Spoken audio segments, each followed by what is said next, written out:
outdoorsman who loves the fields and streams. They filter through this land of ours and fill a sportsman's dreams. Enjoy what nature holds for us, her bounty never ends. Getting back to basics with the practical sportsman. It's always an adventure, no matter where we go. From a favorite hunting spot to the hottest fishing pole. Outdoor life we all can share with family and friends. We'll do it all together with a practical sportsman. We'll do it all together with a practical sportsman. Hello, sportsmen. If you recognize this, that's the Idler, the restaurant that's here on the Black River in South Haven. We are aboard the Captain Nichols. There's Captain Don at the wheel right now. We are going to be heading out through the piers here at South Haven. It is April 25th right now. This is early in the season. I'm going to have to put some heavier clothes on because it's going to be a little chilly, but they've been slamming the perch. Looks like we have a great day. We're going to have some good fishing. You stay tuned. I'm Fred Trost. You're watching The Practical Sportsman. It's going to be great.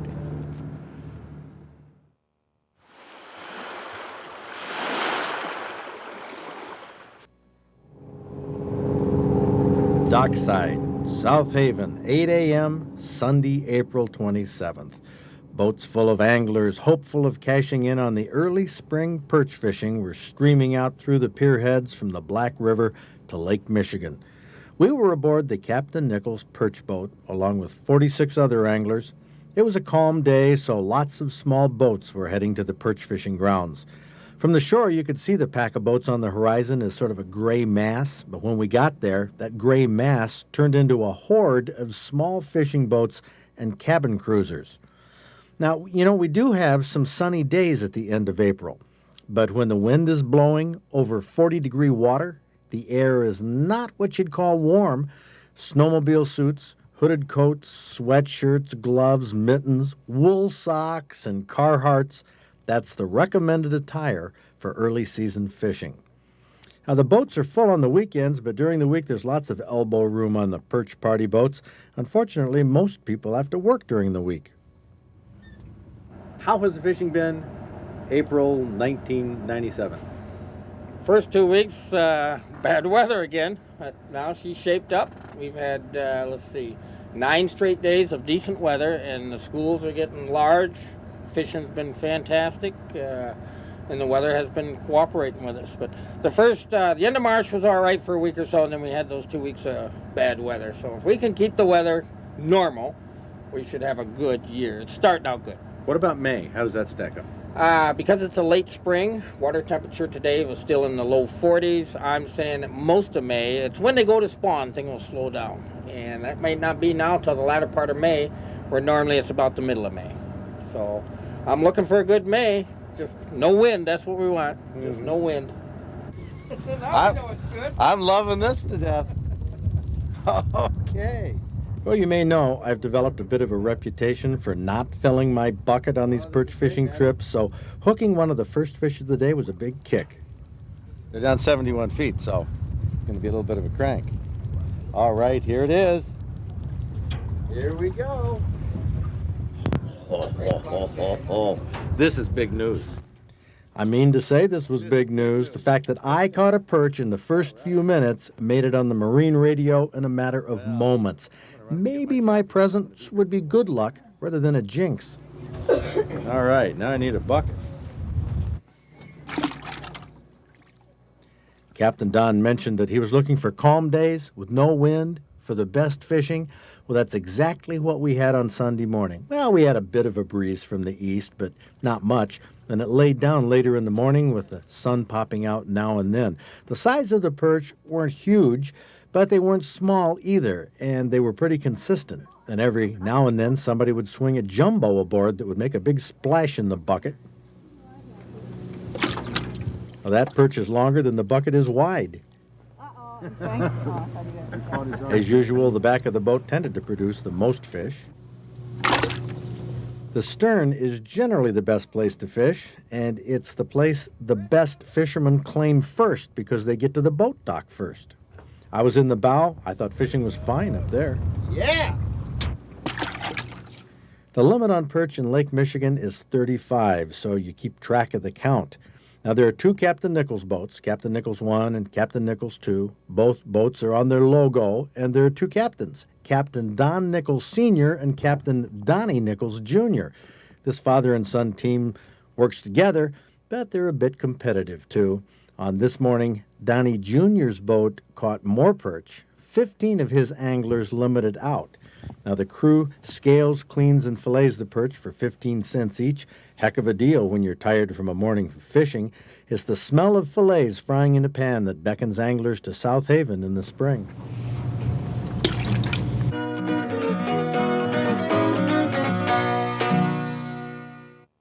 Oh man, the taste of those perch fillets, I'm thinking about going back on Monday. We shot that footage last Sunday. Matt Radzalowski did the camera work. Brent Detmers edited that. Thought they did a great job on that. John Ford, by the way, is still on maternity leave. He finishes his maternity leave tomorrow, so he'll be back next week. Now, last week when I got back in the office one day, I found this shotgun shell and these two turkey feathers sitting on my desk. I knew that was Tim Farragut's signal that he got his turkey in Clinton County. Now, he got what's called a jake. Do you know what a jake is, a jake turkey?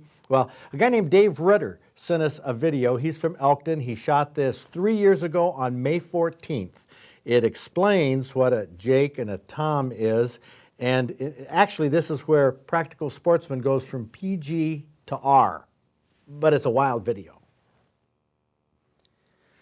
A big tom turkey, full strut, wings touching the ground. That's classic. Just like the pictures we used to draw in school at Thanksgiving time. You know, they never told us in school why the turkeys were strutting. Obviously, they're proud of themselves, but the springtime is when the strutting is really important. The tom turkeys strut and display like this to attract hens for mating. Now, the big toms are the ones the hens are attracted to, but the smaller toms, the young ones, they strut and display too. Here are a couple of the youngsters. They're not called toms, they're called jakes, Jakes, just like it sounds. This big one here is a tom. He's dominant, bigger body, heavier, longer spurs on his feet, which he can use for fighting. In this scenario here, a live hen is behind him, and off to his right is a decoy. It's a solid body flambeau decoy that imitates a hen. I'm going to give you a little lesson here on how to tell a tom from a jake. Notice how the middle feathers in the tail fan of this jake are longer. They stick up.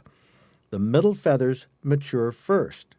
They're the full-grown feathers, sort of like buck teeth on a kid. So besides the fact that the beard protrudes from the breast and is short on a jake, its outside tail feathers are short too compared to the tail feathers on a mature tom. See how all of his tail feathers are the same length? They're all grown out. Easy way to tell a young turkey from an older one. It's the older toms that do the breeding of the hens, and we're getting into that right here. Now, this is called mounting. I think you can see why. The hen lies right down on the ground, and the tom stands on her back. For crying out loud, he doesn't stand still either. I mean, he's wobbling and moving, and just to let you know, this is not a short process. This went on for about 4.5 minutes. The two jakes kept their distance. Of course, they haven't done this before themselves, I don't think, so they may have been as amazed to see this as we are. I imagine that Dave Ritter, behind the camera, was pretty much flabbergasted with this whole charade, but the bizarre behavior is far from over. That more dominant jake, the one that was strutting, I swear he's imitating the behavior of the tom that's walking on top of the hen. Now, I've heard some different theories as to exactly what this jake is doing.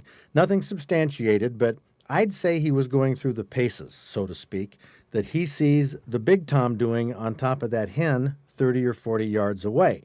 Now, Bubba appears to be massaging the back of that hen, but I can't imagine that it's very comfortable for her. Now get this. Another hen comes strolling by. Apparently, this broke the mood. At least the tom stopped his stomping or whatever he was doing and checks out the new hen now. Now, this definitely broke the pattern for whatever was going on, whatever kind of ritual was happening there. Big Bubba is not inspired until the strange hen clears the frame Then he kind of half-heartedly starts the ritual again, but not with the enthusiasm he had worked up before he was interrupted, so rudely interrupted. The mating took place very quickly after this. He was done, and she runs off, probably saying to that other hen, "I'll tell you about this later, but I've had enough for now." Well, there you go. Stuff they never told you about when we were coloring in the Thanksgiving turkeys back in elementary school. But hey, the bizarre behavior is not over yet. We've done features on this program in years past showing the reactions of tom turkeys to decoys. Now, keep in mind that these decoys may look realistic from a distance to us, but they don't move. They're not made of feathers. They're made of foam or hard plastic, and they don't move. You'd think this would be a clue to a tom that he's being duped. But this tom seems to think that the decoy is real. He displays. He seems enamored all over again, despite the fact that a real hen comes strolling by. Maybe it was the one that he jumped a few minutes before. She looked a little ruffled. The two jakes are still working their best stuff off to the side, but they can't attract any hens. So here we have the big tom, supposedly the monarch of the woods and fields. He's lived a long time. He should be pretty darn smart, but if he's so smart, what does he think he's doing now? Just watch. This is a decoy, you doofus. Can't you feel that under your fingernails? Those aren't feathers. That's plastic. That's not a turkey. This would be bizarre to see by itself. But we just saw this big gobbler mating with a real live hen a few minutes earlier. And now he does exactly the same thing with a hard plastic decoy. Listen to what this sounds like.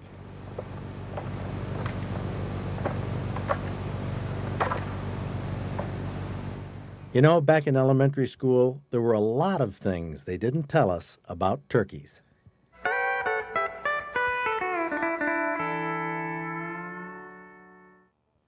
So go ahead, tell me how smart these wild turkeys are. I think that video that Dave Ritter sent us, and thank you, Dave, for sending us that. He captured that. In fact, he was in a Lucky's tent when he shot that video. So that's a lesson. Carry your camcorder with you. Send us this weird stuff you see outdoors. I tell you, these turkeys don't seem all that smart. In fact, that's exactly what a youngster who got a trophy turkey told us at our hunting awards banquet. Josh Lewis from Rockford. Tell me about this, Josh. You're not a veteran turkey hunter, are you? No, it was my first day ever turkey hunting, and we had them on the roost the night before. We came in and right at light. We thought it was too early. They flew down right into the perfect clearing, right in the middle of the 2-track, and there was a bank, and he was walking right. He almost walked behind it, so I couldn't get a shot. And I shot right before he went around it and dropped him right there. Wow. So you didn't have to call him or anything? They just came down? They just came down right there. Did you have any decoys or Mm-mm. Did you have calls? No. Do you think you deserve this? Yes, you do. Yes, you do. He's out there hunting, giving it his best, using the strategy, finding him on the roost. You got in the right spot. Mm-hmm. That's the way to go. And that's a nice mount, too. How long is that beard? 10.5 inches. Wow. Josh Lewis, you're quite a turkey hunter. Congratulations. Thanks.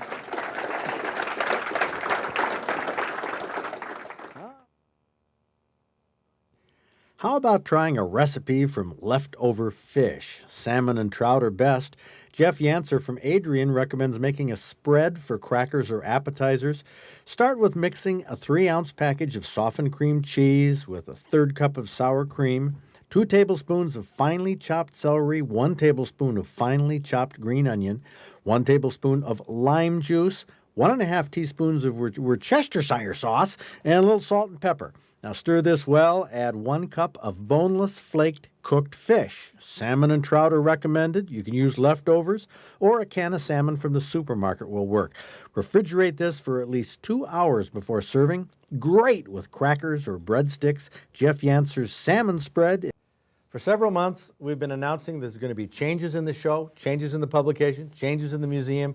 We are right on the brink now of making the announcements one at a time as to what these changes are going to be. These changes are a result of our public television survey to the contributors to this public television show. And the survey results are a little surprising, more encouraging in some areas than we had thought. But one thing that viewers have made it clear on by their lack of renewals to our publication is that even though they appreciate the news information in the Wilderness Journal magazine, they appreciate the information in our Practical Sportsman guide, they really don't care for the newsprint format that we've been doing since last September. So, the first big change we're announcing is that beginning in June 1st, we are going back to the type of magazine that we had published for many years, the slick, four-color, good-looking magazine, and we will start this in 1 month. We also have some new twists for the outdoor fair coming up in July, the middle of July in Brighton. One of them is a shotgun game that I invented. I think it'll work. 4!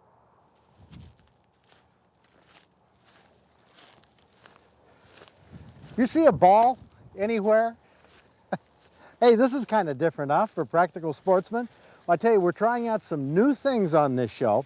In fact, what gave us this idea, I'll show you this in just a minute, Dominic Troya called us the other day. He's the guy, if you'll remember, last year at the outdoor fair, he had that homemade cannon, which he shot, and he shot that at watermelons and cantaloupes and eggs and all kinds of fruits and vegetables. Well, that's a lot of fun doing that, but he had a new twist on it that he wants to do this year at the fair, and that is he wants to set up 10 bowling pins in the regular 10-pin configuration and see if he can get a strike shooting it with his cannon.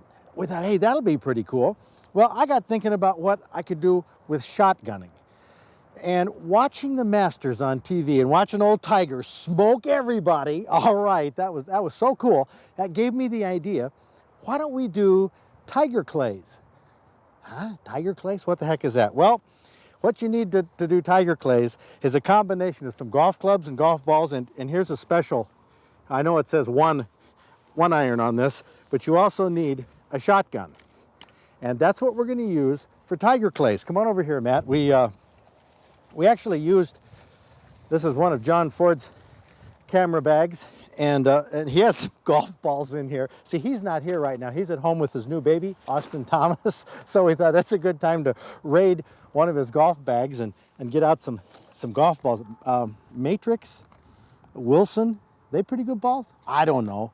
Too bad that we have to use new ones for this, but that's all we got right here. What we're gonna do, the idea behind tiger clays, at least this is my concept, have somebody chip golf balls right overhead, the same way we do with sporting clays targets. We have some little targets we've used off of the clays machine.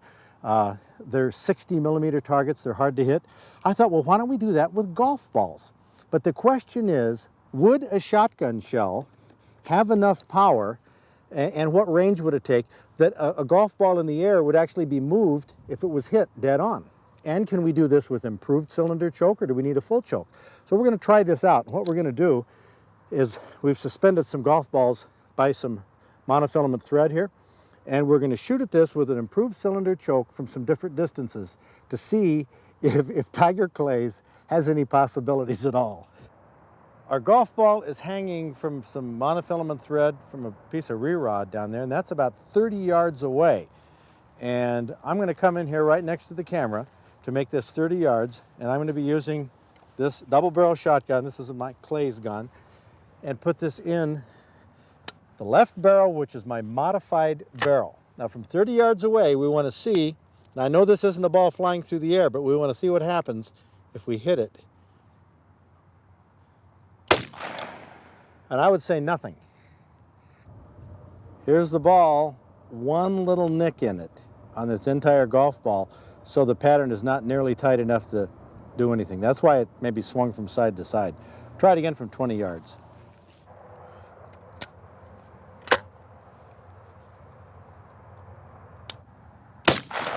Whoa, that was better. Yeah, that was an improvement, but you know, the ball didn't move very far. Has a few marks on it, but still, I don't think that 20 yards with an improved or modified choke is enough. We're gonna have to ring up another ball here and try it from 10. My prediction is Johnny can kiss his ball goodbye. Oh. Well, this time it kicked it back here a good 10, 12 feet.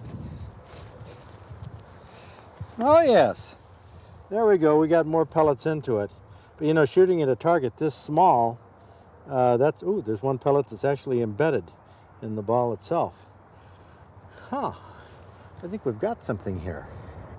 This may not turn into the Masters or anything like that, but I think there's possibilities with this game. You're going to want, I'm sure, a full choke shotgun, not a normal sporting clays gun or modified choke, something with full or maybe an extra full turkey choke. You don't need a golf bag either, but this is kind of cool, kind of the ambiance of it all. But we will have at the Practical Sportsman Fair this July, bowling with Dominic Troya and his cannon, and we will have some tiger clays with a shotgun and golf balls. We got to do a little more experimentation though. It's a beautiful weekend. Make sure you get outdoors this weekend. It's a great place to be. See you next week. Wool socks and Carhartts, that's the recommended attire for early season fishing. Now, the boats are full on the weekends, but during the week there's lots of elbow room on the Perch party boats. Unfortunately, most people have to work during the week. How has the fishing been April 1997? First 2 weeks, bad weather again, but now she's shaped up. We've had, 9 straight days of decent weather, and the schools are getting large. Fishing's been fantastic, and the weather has been cooperating with us. But the end of March was all right for a week or so, and then we had those 2 weeks of bad weather. So if we can keep the weather normal, we should have a good year. It's starting out good. What about May? How does that stack up? Because it's a late spring, water temperature today was still in the low 40s. I'm saying that most of May, it's when they go to spawn, things will slow down. And that might not be now till the latter part of May, where normally it's about the middle of May. So I'm looking for a good May. Just no wind, that's what we want. Just no wind.